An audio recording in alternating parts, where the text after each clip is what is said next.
তারা হঠাৎ করে আমরা দেখলাম যে লোয়ার হাউসে পিয়ারের জন্য ঐক্যমত্য কমিশনে আলাপ চলাকালীন সময়ে হঠাৎ করে একটা আন্দোলনে চলে গেল। আবার এখন গণভোটের জন্য তারা একরকম আন্দোলনের একটা প্রেক্ষাপট তৈরি করছে। এই জায়গাগুলো আসলে আমাদের জন্য খুব মানে কনফিউজিং, উদ্বেগের। সেই জায়গাটা আমরা মনে করি যে রাজনৈতিক প্রেক্ষাপটে আমরা যেভাবে আসলে যাওয়া উচিত ছিল সেই জায়গাটা আসলে ব্যাহত করছে। এবং আমার বিজ্ঞ দুই সমালোচককে আমি সম্মান রেখে বলতে চাই যে মানে তাদের যেই স্ট্যান্ড, মানে ইনক্লুডিং অল পলিটিক্যাল পার্টিস, মানে আমি তাদের এই স্ট্যান্ডটাতে আসলে খুব বেশি স্যাটিসফাইড না। কারণ আমার কাছে মনে হয়েছে যে ওনারা মানে জুলাইটাকে জাস্ট পাওয়ার ট্রানজ্যাকশনের একটা টুল হিসেবে ইউজ করেছে। মানে জুলাইকে যে ধারণ করা, জুলাইয়ের তে যে আসলে এত স্টুডেন্ট, এত মানে সাধারণ জনগণ মারা গেল, তারা অনেক সময় দাবি করে যে আমাদের রাজনৈতিক দলের 500 কর্মী, এত কর্মী, এত কর্মী। আমার মনে হয় যে এই বাংলাদেশের সবগুলো মানুষই তো আমাদের, এটা তো শুধু বিএনপির, জামাতের বা অন্য দলের জামাত ইসলামও না হয়। কারণ এই রাজনৈতিক এই আন্দোলনটি আসলে কোনো রাজনৈতিক দলের ব্যানারে কিন্তু হয়নি, এটা একটা মানে নন পলিটিক্যাল একটা প্ল্যাটফর্মের ব্যানারে হয়েছে এবং সেখানে সবাই আসলে অংশ নিয়েছে।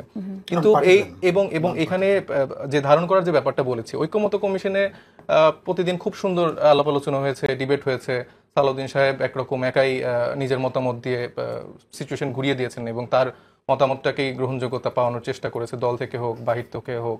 তো সেই জায়গাগুলোতে সুন্দর চা নাস্তা খাওয়ারও আয়োজন ছিল। কিন্তু মোটা দাগে তারা আসলে কতজন আসলে এই জিনিসটাকে ধারণ করেছে, এবং তারা হচ্ছে যে এখন বলছে যে ওই সময়ে যেই তাদেরকে দেখানো হয়েছে যে জুলাই সনদের যে সাইদ মুস্তাফিজ, আমি একটা কথা বলি, ধারণ যদি একেবারে না করে তাহলে এত দীর্ঘ সময় যেখানে দিয়েছে সেটাকে অর্থহীন সম্পূর্ণ।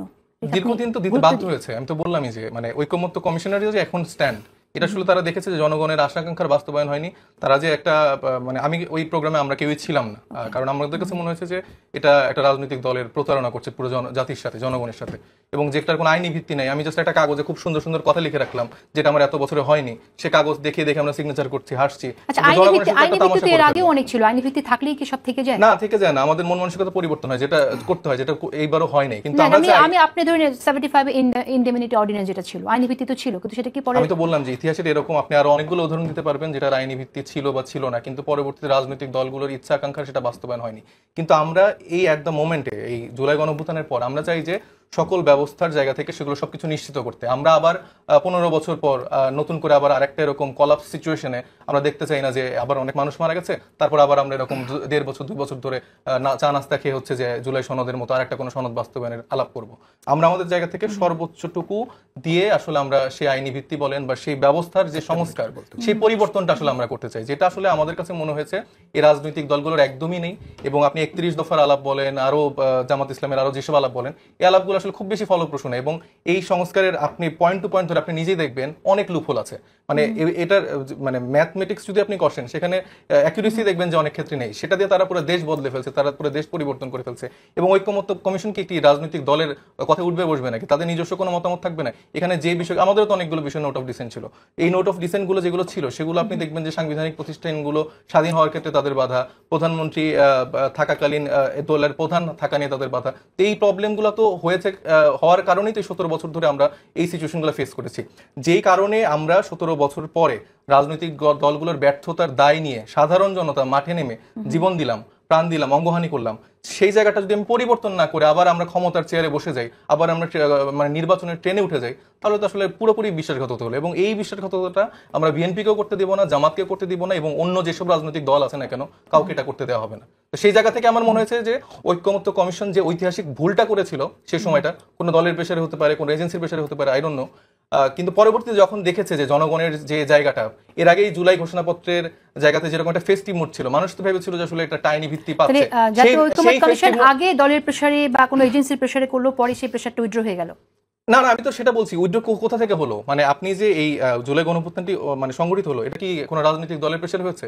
জনগণ যখন মাঠে নেমেছে, জনগণের আকাঙ্ক্ষার জায়গা থেকে এই হাসিনা পালাতে বাধ্য হয়েছে। সেই ওয়েতে যখন জুলাই সনদের এই একটা মেকি আনুষ্ঠানিকতা দেখানো হয়েছে, সেখানেও কিন্তু জনগণের কোনো রকম পার্টিসিপেশন ছিল না এবং তারা এটা প্রত্যাখ্যান করেছে। এই জায়গা থেকে তাদের এই ঐতিহাসিক দায়টার মানে না নেওয়ার জন্যই হচ্ছে যে তারা আসলে এই জায়গাটা এসেছে। শুধু একটা প্রশ্নে একটু রেসপন্ড করছি, আইনি ভিত্তির প্রশ্নটা। আমরা ধরুন সরকার যদি এখন একটা জুলাই সনদ বাস্তবায়নের একটা যদি আইন যদি একটা আদেশ দেয়, তাহলে কি জুলাই সনদ কি আইনি ভিত্তিটা পেল? এই কথাটা কি স্ট্রেট কি হা না বলা যাবে যে আইনি ভিত্তি পেল? পুরোটা একটা প্রক্রিয়া। যখন আমি জুলাই সনদে স্বাক্ষর করছি, এটা একটা প্রক্রিয়া। যখন আমি গণভোটে যাচ্ছি, এটা একটা প্রক্রিয়া। গণভোটে যাওয়ার ব্যাপারে সরকার যখন একটা প্রজ্ঞাপন বলেন অথবা সরকার যখন একটা আদেশ দিচ্ছেন যাওয়ার ব্যাপারে, এগুলো একটা প্রক্রিয়া। ফাইনালি একটা সাংবিধানিক প্রতিষ্ঠানের সাংবিধানিক ব্যবস্থাতে যদি সংবিধানে এটাকে একটা আইনে যুক্ত করতে হয়, আইন মানে কি? মানুষের পপুলার ম্যান্ডেটে আপনার পার্লামেন্ট ইলেক্ট হচ্ছে, জনপ্রতিনিধি নির্বাচিত হচ্ছেন। সেই পার্লামেন্টে, যে পার্লামেন্ট আমরা বলেছি একই সাথে একটা নির্দিষ্ট সময় পর্যন্ত এক ধরনের কনস্টিটিউশন পাওয়ারও তারা সেখানে, অর্থাৎ তার একটা ডুয়াল, তার একটা ক্যারেক্টার থাকবে। একটা সময় পর্যন্ত সে একটা কনস্টিটিউশনের রিফর্মের একটা পাওয়ার তিনি হোল্ড করবেন, পরবর্তীকালে শেষ হলে তখন তিনি নর্মাল পার্লামেন্ট হিসেবে তখন সেটা কাজ করবে।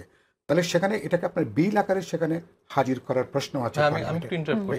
এটা বিল যাবে, তার মানে পুরোটা একটা প্রক্রিয়ার পার্ট। আপনি সরকার যখন আদেশ দিচ্ছেন তখন অটোমেটিক এটা আইনে পর্যবেসিত হচ্ছেন। তখন এটা ইলেকশন, পার্লামেন্ট যখন আপনি এবার বিল আকারে আপনি হাজির করছেন, যখন আপনি রেটিফাই করছেন, তখন এটা যখন পার্লামেন্টে যুক্ত হচ্ছে তখন এটা আইনে পরিণত হচ্ছে। বিফোর দ্যাট পুরোটা একটা প্রক্রিয়ার একটা অংশ। এই জায়গাটা প্রায় আমরা শেষ করে 1 মিনিট আপনি যদি কিছু বলতে চান। না, আমি যেটা শুধু একটা কথা বলতে চাই, আমরা একটা খুব বিপজ্জনক রাস্তা দিয়ে হাঁটছি এবং আমাদের একটা কথা মনে রাখা উচিত হবে, আমরা যে কথাগুলো যারা বলি আমাদের রাজনৈতিক সামর্থ্যের উপর ভিত্তি করে কথা বলতে হবে। রাজনৈতিক সামর্থ্যটা যদি বিবেচনা না করি তাহলে ইনফ্যাক্ট কথাগুলো খুব কাগুজে কথা এবং বাগাড়ম্বর মনে হবে। এবং এই বাগাড়ম্বর করতে যে গণতন্ত্রের বিপর্যয়ে আনা অথবা নির্বাচনকে অনিশ্চিত করে তোলা, নির্বাচনকে অনিশ্চিত করে তুললে সেটা, আমরা তো 9 বছরের সামরিক শাসনের বিরুদ্ধে ফাইট করেছি, তো গণতন্ত্রটা ফেরাতে, ভোটের রাজনীতি ফেরাতে অনেক সময় লেগেছে। আর বাংলাদেশে আমি একটা কথা শেষ করে বলতে এটা বিশ্বাস করি, কোনো গণঅভ্যুত্থানের আকাঙ্ক্ষা যদি ভিন্ন পথে প্রবাহিত হয় এবং জনগণের প্রত্যাশা যদি পূরণ না হয়, ওই গণঅভ্যুত্থানটা হয়তো কালকে হবে না, পরশু হবে না। ওই যে উনি 15 বছরের কথা বলে, বাংলাদেশের একটা সিস্টেম আছে, সারা পৃথিবীতে মানুষ আন্দোলনে নামে, ওই ট্রাম্পের বিরুদ্ধে নামে, ও বিলেতের প্রধানমন্ত্রীর বিরুদ্ধে নামে। সুতরাং ওটা হবে। এই অ্যাসপিরেশনটা আজকে যেটা করলাম 15 বছর পরে এই জায়গায় স্ট্যাটিক থাকবে, নট দ্যাট। 15 বছর পর নতুন আকাঙ্ক্ষার সৃষ্টি হতে পারে।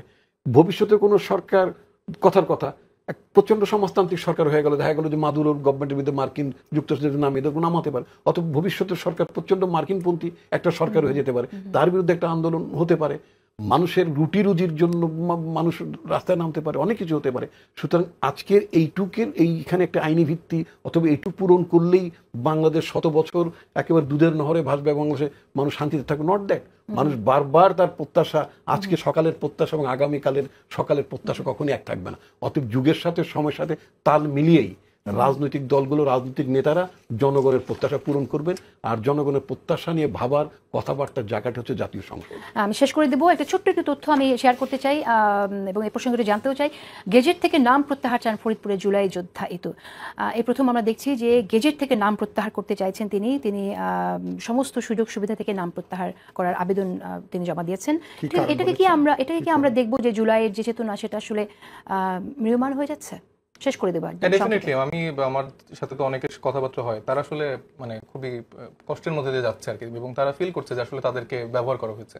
তো এই জায়গাটা আসলে আমাদের রাজনৈতিক দলগুলো যারা আছে শক্তিশালী হতে পারে, তাদের বিশাল কর্মী বাহিনী থাকতে পারে, কিন্তু সেই কর্মী বাহিনীতে আপনি জনসংখ্যাকে কাউন্ট করতে পারেন না। মানে 60-70% উপরে জনসংখ্যা আছে যারা আসলে কোনো রাজনৈতিক মতাদর্শের না, তারা আসলে চিন্তা করে যে বাংলাদেশটাকে আসলে কে কিভাবে ধারণ করছে, কে কিভাবে আনছে। এবং সাইফুল ভাই যেটা বললো, ওই টেক্সটগুলোর কথা আমরা বলেছিলাম, যেটা আসলে ঐক্যমত্য কমিশন, তিনি কিন্তু কোনো রাজনৈতিক দলের কথা বলেনি। তিনি বলছেন বর্তমান অন্তর্বর্তীকালীন সরকার এবং স্থানীয় সরকারগুলো জুলাই যে চেতনা, দুর্নীতি, লুটপাট মুক্ত দেশ গড়তে চেয়েছিল তা কোনোভাবেই 1 বছর বেশি সময় বাস্তবায়ন করতে পারেনি। এমনকি কার্যকর পদক্ষেপ তাদের ফলে এই কাজগুলো বাস্তবায়ন করতে পারছে না। আমরা তো বলছি যে এখানে হচ্ছে যে বিএনপির সরকার চলছে, এখানে এনসিপি সরকার চলছে, এখানে জামাতের সরকার চলছে, এটার সাথে তো সমানভাবে এই রাজনৈতিক দলগুলোও জড়িত। এই আপনি শুধু এই 10 জন মানুষকে আমাদের উপর দায়বদ্ধতার জায়গা আছে, এবং এটা আমাদেরকে এই দায় স্বীকার করে রাজনীতি করতে হবে। এবং সাইফুল ভাই যে কথাগুলো বলেন, আমরা বলেছিলাম ওই যেটা টেক্সটটা সেটা যেন জুলাই সনদে থাকে, সেটা তারা রাখেনি, এবং তাদের এই ব্যাপারে কোনো রকম দ্বিমত বা মতামতের জায়গাও ছিল না। এবং আমরা যেটা চাই যে আসলে বাংলাদেশ বিনির্মাণে আসলে সকল রাজনৈতিক দলের মধ্যে একটা ঐক্যটা বজায় থাকুক, এবং দিন শেষে আমরা একসাথে